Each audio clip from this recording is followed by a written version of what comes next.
Hello friends, welcome back. I am so happy you're here. Thank you for joining me.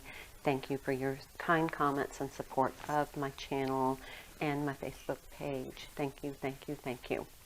Today is Sunday. This is the third day in our transformational organization process. And today is our creative spiritual day. This is a day that we worship or pray or meditate or just take time to rejuvenate and restore ourselves. But today is the day that we do things that make our soul sing, that inspire us, that make us feel connected, time with loved ones, time to just spend creating or pursuing the hobbies or the passions that we have, because that's what really makes us feel alive and empowered and purposeful. So, on that note, today's the day that I don't exercise. It's the day for my body to repair and restore. I also do some fasting on Sundays. It's the day that I kind of cleanse the toxins out. I drink a lot of water. A little 12-hour fast really helps my overall health and well-being. So I'm just hoping that you're having a wonderful day and that you're having some time after the chaos of the holidays to just breathe. So, hydrate. Make sure that you're drinking plenty of fluids and eat clean. We're going to talk a little bit more about that as we go through this segment. So today we're going to continue on our document organization, and we are going to organize our Social Security cards. We want to make sure that we have updated Social Security cards. So in the event that you've had a name change, you want to make sure your legal name is represented on your Social Security card. Now what I do is I gather the Social Security cards for those members of my families. I make a copy and I stick them in an envelope, and that way they're not visible. And then of course I put them in my zip top bag and make sure that it's sealed nice and securely. If you need to get a new Social Security card, you can go online, which I recommend actually going in person.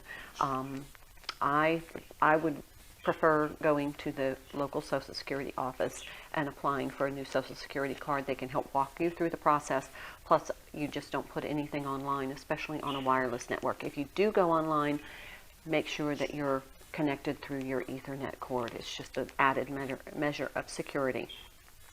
But once we have our Social Security cards gathered, we know where they are. We want to put them in a safe space. So if you have a home safe that you use, you're going to want to use our binder method, which is putting all of our important papers in this binder so that in the event we have to evacuate our home, we can grab this binder and we have everything we need with us.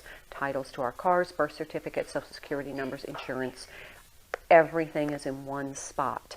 So we can just grab it. Plus, it's all secure in case you're evacuating during a flood or a storm. Everything is put in zip-top bags, nice and dry, so that nothing gets ruined. Now, what I do is I just have page protectors that I slip these documents in. And then that way it holds them nice and securely. And I just slip this into my document safe, or I put them in my home safe. If you use the safety deposit box, this is not a necessary step for you. But as many of us use home safes, this is a good suggestion to help you in the event of an emergency. That's our document organization today, and we're going to continue with all the important documents until we've finished with all the documents that we put in our binder. Now, our thematic organizing is going to be our eyeglasses and sunglasses. Now these are really important because our eye health is so critical to our overall health and well-being. So what we want to do is we want to have a little dedicated space to house all of our eyeglasses and sunglasses. Many of us have multiple pairs, but we want to also have a home repair kit, which is a collection of little items. Now these are all little screwdrivers, but when you buy a kit, you're going to get a little screwdriver, you're going to get some extra screws and little whatnots to repair. You're going to get some little bridge cushions, and in many of them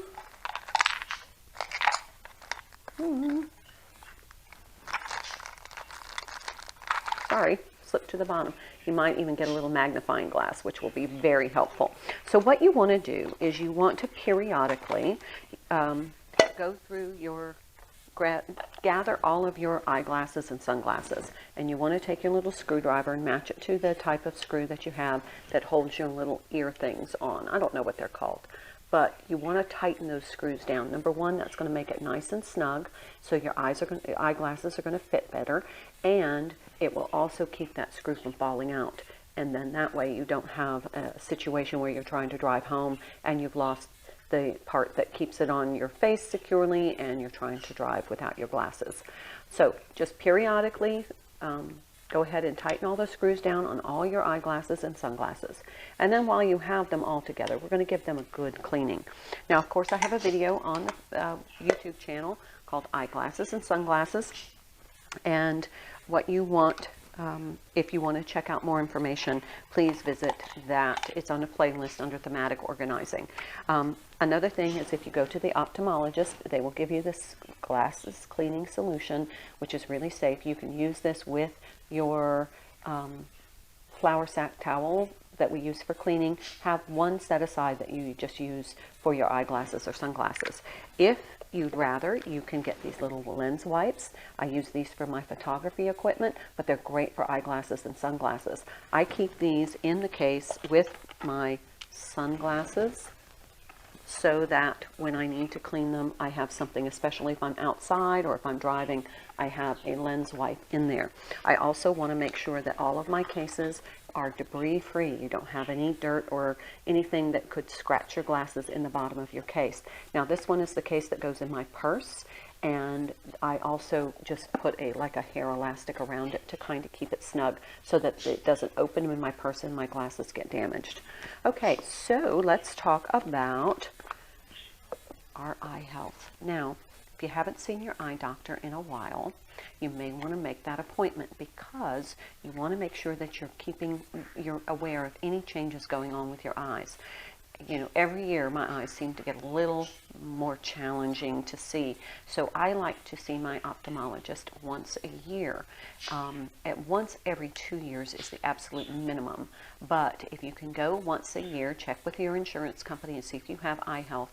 But there's also places that will give free eye exams or low-cost eye exams. You want to check your eyes at least once a year so that you can be aware of any changes going on in your vision or your eye health, because it's really important that you stay very involved in taking care of your eyes. So make that appointment if you haven't seen your eye ophthalmologist in a while.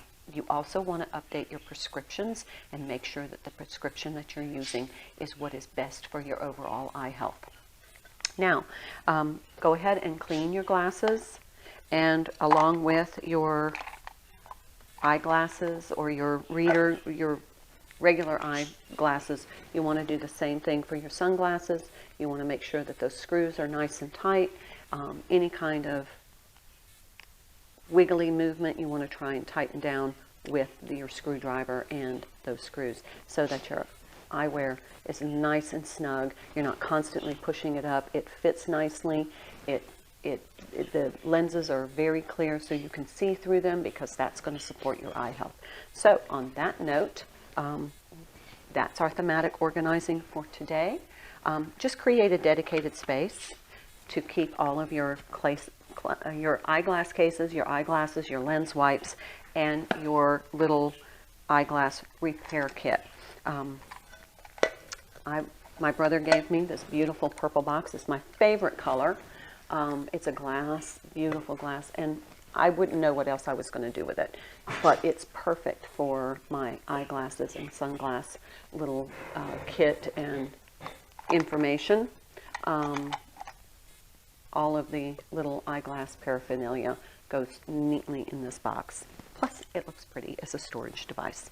Okay, so let's talk about our health and beauty routines for today. Like I said earlier, I don't exercise on Sundays. That's the day for my body to repair and restore. However, I do make sure I hydrate, and I do make sure that I am eating clean. Again, I fast on Sundays. It's just my little weekly thing. But we want to make sure that we're eating clean. And that's going to bring me to segueing into some prep steps for a successful week. One of the things that I like to do on Sundays is to fix a pot of tea, and I want to sit down and I want to look at my recipes or my recipe book. And what this does for me is it helps me to plan out my meals for the week. I can make a shopping list. I go to the grocery store one time. I get everything I need to execute that menu. Then I have everything ready. I do as much meal prep as possible so that I'm not scrambling during the week.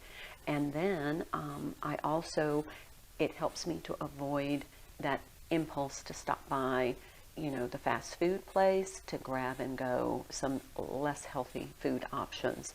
If I know that I have the ingredients to prepare something healthy at home, I'm going to be more inclined to do that. But if I have to run to the grocery store on my way home, or I have no idea if I have all the ingredients, then it becomes a little bit overwhelming, and so then I take the easy option, which is grab and go food. Menu planning, meal planning, and meal prep, just taking a few simple steps one day on Sunday during the week, is going to help you prepare for a week of healthy, clean eating, which is going to have overall positive health benefits for you. Another thing that we want to do to set ourselves up for success is reducing our getting dressed stress. So we're reducing our mealtime preparation stress, the getting dressed stress. Go ahead and plan your wardrobe for the week. Get out all the clothes that you're going to wear, try them on, make sure they fit, make sure they really make you feel fabulous. Get your accessories coordinated, get your shoes, belts, handbags, purses, hats, scarves, jackets, gloves, whatever. Make sure you have all of that ready to go. I have just a little garment rack, just a lightweight, inexpensive one on wheels that I can hang all of my garments. They can go in a section of your closet. But as long as you have that done in advance, then you are ready for the week, and you're going to minimize that getting dressed stress. All the zippers work and all the buttons are there and everything's ironed in ready to wear condition. Makes you feel so much more prepared for your week. Lastly, another Sunday activity is I clean out my purse. I want to make sure that I have all the important things in my purse and all the important things out of my purse. We tend to just toss things in our purse during the week, and some of those are receipts or important paperwork or items that we really need to take out and put into a dedicated space in our home. Medications, things that we don't want to carry around with us all the time. Now, another item to consider is that the weight of your purse. At one point, I was having some significant back pain, so I went to my doctor and I said, I'm starting to really have a really bad pain between my shoulder blades and in my neck. And since I've had major back surgery, anytime I have any kind of significant pain, it's alarming to me. So the doctor said he would be happy to do some x-rays, but he made a suggestion that I hadn't even considered.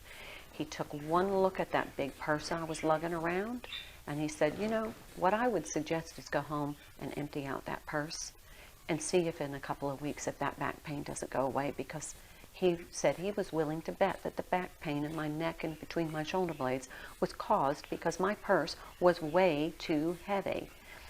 Sure enough, he was right. I went home, cleaned out my purse, made a point to take a smaller purse for the next couple of weeks so I didn't fill it back up, and the back pain went away. Go figure. Just keep in mind, both for yourself and for your children with heavy backpacks, back pain can be a result of carrying too much stuff.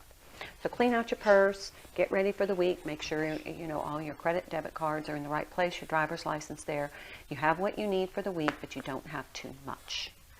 So those are the 3 prep steps. Plan your menu, plan your wardrobe, clean out your purse.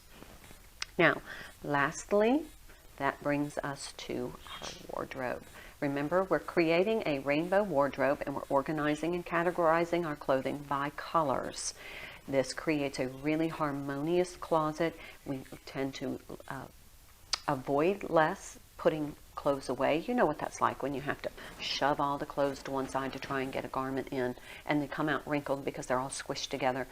This will allow us to have a more cohesive and harmonious closet, so we'll be more inspired to go in and wear garments and create new outfits that are going to help us look and feel fabulous and encourage our self-esteem by self-expression. So go ahead and work on, you guessed it, pinks today, one of my favorite colors. Go ahead and get all of your pinks. So we've done red, oranges, and pinks. So go ahead and get your pink clothes, your pink, all of your pink accessories, hats, scarves, belts, whatever that you have, and group everything by categories. That way you can find what you want when you want it, and it provides a rich color palette for you to create some really exciting ensembles so that you feel fabulous. And people will start to remark about the change in your wardrobe. You really haven't purchased anything new, you're just enhancing the way you wear and are able to access all of your garments. Okay, so let me review, just so I have my notes. It's Spiritual Creative Day. It's my day of fasting, meditation, prayer, and I also like to write my gratitude journal. Document organization is Social Security cards, thematic organizations, eyeglasses and sunglasses, and remember to make that eye exam. Your prep steps for the week are clean out your purse, plan your wardrobe, and plan your menu. Also, get all of your pink garments organized in your rainbow closet. Oh, every nook and cranny cleaning. I totally forgot. Boy, I hope yesterday on the north wall made you feel really good to have one wall totally clean. And I think it helps to understand why this Compass Rose strategy works so well. I was able to clean one wall, take down the holiday tree, and have everything done in less than an hour. And baseboards, windows, organizing the little vanity I have over there, taking all the drawers out, wiping out the drawers, being able to dust everything, clean the glass, wash the curtains, everything in less than an hour. That's why this system works. It's because you have time. So today, east wall, every nook and cranny cleaning. So again, remove everything from the wall, dust the wall with your microfiber wand, clean everything, any storage device, take everything out, organize it, purge, put everything back in, moisturize the wood, clean the floor, clean the baseboards, clean the windows, clean the glass, dust whatever is on that wall. Just get that sense of having everything totally organized. One more tip that I want to say, and we're going to talk about this later in the week as insurance documents, is that while you're doing your every nook and cranny cleaning, I suggest making a home inventory. Everything in our home has value. Every item has a value. When you complete a home inventory, it gives you, number one, an idea of everything that you own, and number two, you assign a value to that, so then you can assess and audit whether or not you have enough homeowners insurance. So that's just a step. We'll talk more about it and how that will benefit us when we make our last will and testament later on in the month. All right, you all, my time is about up. If I don't keep it under 20 minutes, I can't post the video, so I'm at 18. Thank you for joining me. I hope you have a wonderful day. I hope you have a wonderful week. I will see you tomorrow. Please check out my YouTube channel for more information. Please like, share, subscribe, and send this link to anybody you think could benefit from it. I am so grateful you're here. Have a wonderful day. Namaste.